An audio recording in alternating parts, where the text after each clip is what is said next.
एक बहुत पुरानी चुड़ैल एक कस्बे के पास बनी टूटी फूटी गुफा में छुप कर रह रही थी। एक हादसे में वो लोगों की मार से अपनी जान बचाकर भाग गई थी, इसलिए वो अब इंसानी लोगों की नजरों में नहीं पड़ना चाहती थी। ठंड हो या गर्मी या बरसात, वो तभी गुफा के बाहर निकलती जब उसे लगता कि इंसानी लोग उस समय अपने घरों में ही होंगे। उसी बीच वो गुफा से निकलकर अपने जरूरी काम कर लिया करती थी और फिर लोगों के बाहर निकलने से पहले वापस अपनी गुफा के अंदर ही छुप जाती। ऐसे ही उसका जीवन चल रहा था, पर जैसे ही ठंड आती उसकी एक मुसीबत बढ़ जाती थी, जो थी नहाने वाली। उसे ठंडे पानी से बहुत डर लगता था। जैसे जैसे ठंड बढ़ती जाती उसका शरीर अकड़ता रहता और ऊपर से ठंडे पानी में नहाकर मानो उसकी बर्फ बन जाती। वैसे तो वो रोज सुबह 3 बजे उठकर पास के एक कुएं पर जाकर नहा लिया करती थी और इससे पहले कि कोई इंसान वहां उसे देख ले वो झटपट नहाकर अपनी गुफा में आ जाती। पर क्योंकि अब सर्दियां आ गई थी तो उसके लिए मुसीबत आ गई थी।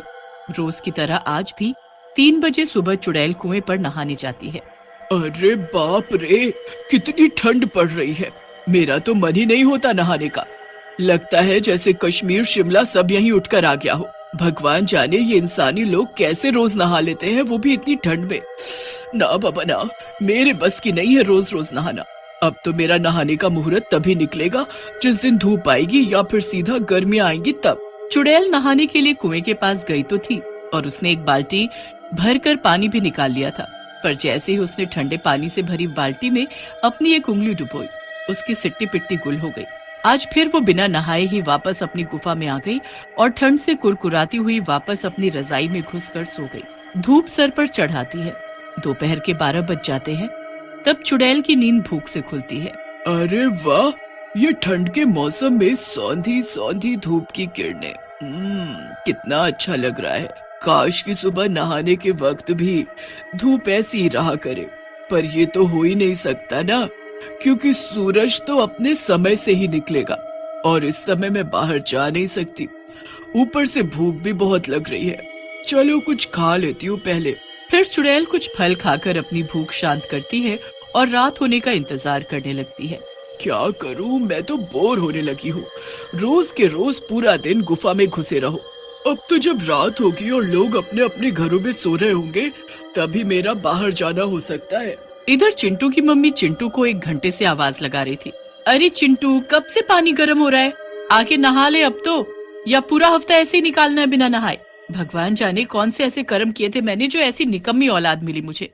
अरे मम्मी, क्यों चीख रही हो? अभी 5 दिन ही तो हुए हैं बिना नहाए हुए। संडे तो नहीं आया ना वापस? नहा लूंगा मैं हफ्ता पूरा होने से पहले। इतना कहकर वो वापस अपने कमरे में रजाई में घुसकर फोन चलाने लगता है। फिर रात को, चलो अब तो 11 बज ही गए हैं। वैसे भी ठंड में इतनी देर कौन बाहर रहेगा अपनी कुल्फी जमाने को। चल के अब थोड़ा बाहर का नजारा देखा जाए। भूख भी तो मिटानी है अपनी, वरना फिर कल पूरा दिन गुफा में रहना पड़ेगा और वही फल घास फूस खाकर गुजर बसर करना पड़ेगा। छुपती छुपाती लोगों की नजरों से चुड़ैल सुनसान सड़क पर शिकार का इंतजार करने लगती है। वो देखती है कि एक साइकिल पर कोई जा रहा होता है। सर काला खटिया जाड़ा लगे, सर काला खटिया जाड़ा लगे, जाड़े में बलमा प्यारा लगे। हाय सर काला खटिया जाड़ा लगे। तभी चुड़ैल उसके सामने आ जाती है। ओहो, खटिया सरकानी है। चल आजा सरकाते हैं खटिया दोनों साथ में। और कहकर वो साइकिल वाले के चीथड़े चीथड़े कर देती है और उसका सारा खून पी जाती है और उसका मांस खाकर अपनी भूख मिटाती है। आह, कुछ तो गर्माहट आई और पेट भी भर गया। अब यहाँ ज्यादा देर रुकना सही नहीं, किसी ने देख लिया तो लेने के देने पड़ जाएंगे। और तुरंत चुड़ैल वहाँ से रफू चक्कर हो जाती है। फिर सुबह के 3 बजते हैं और चुड़ैल जैसे तैसे हिम्मत करके कुएं पर नहाने जाती है, पर ठंडे ठंडे पानी को छूते ही उसका इरादा फिर बदल जाता है और वो बिना नहाए फिर से वापस आ जाती है। इसी तरह 1 महीना निकल गया। अरे अरे, इतनी खुजली क्यों हो रही है मुझे? ऐसा तो मैंने कुछ नहीं खाया कि मुझे एलर्जी हो जाए। कहीं ऐसा तो नहीं मैंने किसी खुजली वाले इंसान को अपना शिकार बना लिया हो? उसके खून की वजह से मुझे खुजली की एलर्जी हो गई हो। नहीं नहीं, ऐसे में मैं कहाँ जाऊंगी, डॉक्टर पर जा नहीं सकती और दवाई मुझे पता नहीं है, क्या करूं। हाय राम, खुजा खुजा के हालत खराब हुए जा रही है। एक महीना नहाए, जिसकी वजह से उसके पूरे शरीर पर खुजली होने लगी थी। पर चुड़ैल को अंदाजा ही नहीं था कि ना नहाने की वजह से उसके शरीर पर गंदगी से कीटाणु पैदा हो गए थे, जिसकी वजह से उसे इतनी खुजली हो रही थी। इधर कुएं के पास वाले घर में ममता और लाला खाना खा रहे थे कि तभी ममता नाक सिकोड़ते हुए बोलती है, अरे क्या आपको भी ये गंध आ रही है? या मुझे ही आ रही है सिर्फ? गंध? कैसी गंध? मुझे तो नहीं आ रही। हाँ हाँ, तुम्हें क्यों आएगी?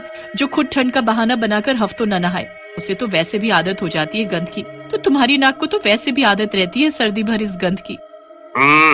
बकवास बंद करो और चुपचाप खाना खाकर सो जाओ। मुझे सुबह ऑफिस भी जाना है। और क्या ये रोज रोज नहाना नहाना लगा कर रखती हो? ये परफ्यूम डीओ हम जैसों के लिए ही कंपनी बनाती है, वरना बताओ इनके कोई क्यों खरीदेगा? बोलो बोलो, हम जैसे लोग ही इनको रोजगार देते हैं। देखा जाए तो जाके दुकान वाले से पूछना कि सर्दी में उसकी दुकान से कितने परफ्यूम और डीओ बिकते हैं। बड़ी आई नहाने का पाठ पढ़ाने वाली। नोक-झोंक के बाद दोनों जाकर सो जाते हैं। यहाँ रोज की तरह चुड़ैल अपना शिकार करने सड़क पर जाती है और जो बकरा फंसता उसका खून पीकर फिर कुएं पर नहाने जाती है। पर महीने भर ना नहाने की वजह से जहाँ जहाँ से वो गुजरती हर जगह बुरी बदबू फैली जा रही थी, जिसकी वजह से लोगों की नींद खुलने लगती है। लगता है ये बदबू जरूर चिंटू के कमरे से ही आ रही है। वही है इस घर में मलिच्छी, जिसे नहाने में तारे नजर आते हैं। अभी पूल पार्टी करने को बोल दो तो ठंड नहीं लगेगी। यहाँ बदबू की वजह से ममता भी परेशान होकर उठ जाती है आधी रात को ही और सूंघ सूंघ कर देखने लगती है कि ये भयंकर बदबू कहाँ से आ रही है। अरे ये सड़े चूहे जैसी बदबू कहाँ से आ रही है? फिर वो लाला को सोता देखती है और तो उसे सूंघने लगती है। लगता है लाला जी में से ही बदबू रही होगी। यही तो नहीं नहाते हैं हफ्तों तक, जब कीड़े पड़ेंगे तब समझ आएगा उन्हें। मैं तो इस नरक में नहीं सो सकती। इधर चुड़ैल रोज की तरह कुएं से पानी निकालती है और उसे छूकर देखती है। अरे बाप रे, लगता है जैसे शरीर में करंट दौड़ गया हो। कितना बर्फीला पानी है। अरे नहीं नहीं, मैं नहीं नहा सकती इस बर्फीले पानी से। मैं ऐसे ही सही हूँ। अब तो जब गर्मी आएंगी तभी नहाऊंगी मैं। और वो फिर से बिना नहाए ही वापस आ जाती है। अरे मरी रे मरी, क्या करूँ, कहाँ जाऊँ? इस खुजली से कैसे छुटकारा पाऊं? न ठीक से सो पाती हूँ, न शिकार खा पाती हूँ। दोनों हाथ तो खुजाने में व्यस्त रहते हैं मेरे। क्या करूँ मैं, क्या करूँ? बेहाल परेशान चुड़ैल गुफा में ही लौटती पोटती रहती है कि तभी उसे कुएं के पास से किसी की आवाज सुनाई देती है। अरे अभी तो सूरज भी नहीं निकला, इतनी सुबह कौन आज कुएं पर आया होगा? इधर कुएं पर ममता पानी भरने आई होती है। कुछ भी हो जाए, आज तो मैं लाला जी को नहला कर ही रहूंगी, नहीं तो अपने मायके चली जाऊंगी। इतनी दुर्गंध मैं नहीं सहन कर सकती। आज मैं पहले ही पानी गर्म करने वाली रॉड लगा दूंगी और उनके नहाने से पहले ही गर्म पानी वहां रख दूंगी। फिर देखती हूँ आज कैसे नहीं नहाते। पानी गर्म करने की रॉड? ये क्या होता है? लगता है इसका पति भी नहीं नहाता है रोज, तभी परेशान हो रही है ये। चल के देखो तो ये भला किस यंत्र की बात कर रही थी। फिर चुड़ैल चुपके चुपके ममता के पीछे जाती है और ममता को पानी की बाल्टी में रॉड लगाते हुए देखती है। 15 मिनट में पानी गर्म हो जाता है और ममता लाला जी को गर्म पानी से नहाने को कहती है। मेहरबानी होगी मुझ पे जो तुम नहा लो आज। पूरे कस्बे में दुर्गंध फैला रखी है। देखो अभी भी कितनी बदबू आ रही है। ममता को पता ही नहीं होता कि वो बदबू चुड़ैल की थी, न कि लाला की। लाला गर्म पानी से नहाकर आता है बिना कोई नखरे किए हुए। तो ये बात है, क्यों ना मैं भी इस रॉड को आजमा के देखूं। अरे पर गुफा में तो बिजली ही नहीं है, पानी गर्म कैसे होगा? फिर चुड़ैल किसी तरह ममता के घर में ही उसी रॉड से पानी गर्म करती है और गर्म पानी की बाल्टी लेकर गुफा में आ जाती है। फिर गुफा के अंदर ही नहाती है। अरे वाह, आज तो सच में मजा आ गया। ये कैसा यंत्र है इंसानी लोगों के पास, जिससे ठंड में भी नहाने पर गर्मी वाले मजे।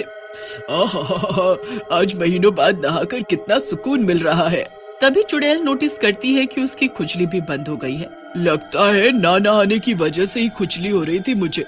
अब ऐसा कभी नहीं करूंगी। अब चुड़ैल हर 2-4